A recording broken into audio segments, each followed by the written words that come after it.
General surgeon आणि laparoscopic surgeon आहे and fellowship in GI and hepatobiliary surgery आहे. Surgeon व्हायचं श्रेय मी माझ्या आईबाबांनाच देईल, कारण की त्यांनी मला हा मार्गदर्शन दाखवला. आणि सर्जरीला माझे जे टीचर आहे डॉक्टर सुधीर लोकरे इनलॅक्स बुद्राणी हॉस्पिटलला, तर त्यांनी मला घडवलं.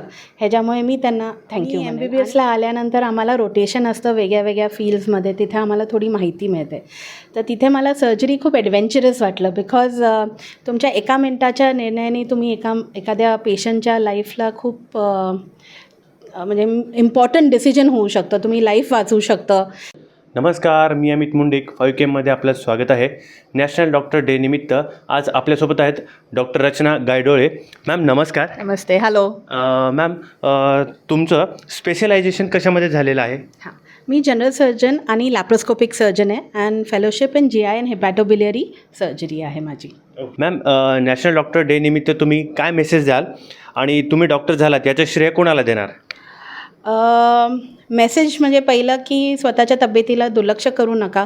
आजकाल मेडिकल सायन्स एवढं पुढे गेलं की अर्ली डायग्नोसिसनी क्युअर होऊ शकतं. आणि दुसरं म्हणजे prevention is better than cure.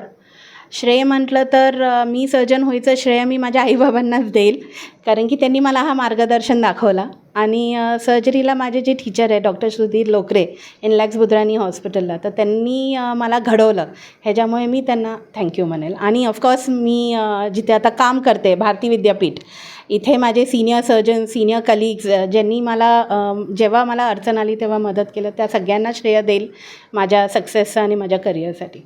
Ma'am, तुम्ही सर्जन होण्याचा निर्णय का घेतला? व्हाय सर्जन? हां, मी MBBSला आल्यानंतर आम्हाला रोटेशन असतं वेगळ्या वेगळ्या फील्ड्समध्ये, तिथे आम्हाला थोडी माहिती मिळते.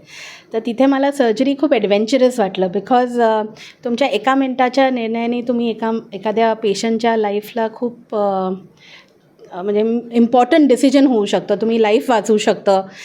एखादा पेशंट असेल त्याचा पाय वाचवू शकतो, सो हँडिकॅप वाचवू शकतो. सो एवढं क्रुशल इम्पॉर्टंट डिसिजन कोणाच्या तरी लाईफचा तुमच्या हातात असतो. आणि हे जे ॲडव्हेंचर आहे किंवा हे जेव्हा आपण एखादी सर्जरी सक्सेसफुल करतो आणि पेशंट हसत खेळत वॉकिंग घरी जातो, तर ते जे सॅटिस्फॅक्शन आहे ते ह्या फील्डमध्ये सगळ्यात जास्त आहे, हे मला असं वाटलं. म्हणून मॅम, एखादा एक्सपिरियन्स असा तुमच्यासोबत कोणता घडलेला आहे जो की आतापर्यंत लक्षात आहे? Every day is a learning experience for us.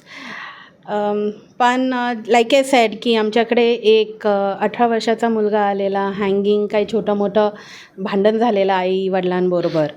आणि त्या स्पर ऑफ द मोमेंटमध्ये त्यांनी गळफास लावला. घरीच असल्यामुळे आईवडिलांच्या पटकन लक्षात आला आणि तो इथं आला. इथं आल्यानंतर त्याला एकदम स्ट्रॉमी कोर्स होता, कारण की बऱ्यापैकी जास्त फास्ट पडलेला, मेंदूला ऑक्सिजन पुरवठा नव्हता. त्यांना आम्हाला ट्रॅकिओस्टोमी करायला लागली. पण तो मुलगा एकदम छान होऊन 1 महिना हॉस्पिटलमध्ये राहून घरी गेला. आणि त्याचे तेव्हा रिलेशन्स विथ द पेरेंट्स पण इम्प्रूव्ह झाले होते. काय प्रॉब्लेम्स होते तो सॉल्व्ह करून गेला. So I think this was one of the most satisfying experience. आणि सर्जरीज तर trauma surgery, cancer surgeries, laparoscopic surgery हे तर असतातच. पण we get involve with our patients and patients become our family members also. आणि जे satisfaction आहे when you see your patients go back without any problem, I think that is something that's great. Thank you ma'am.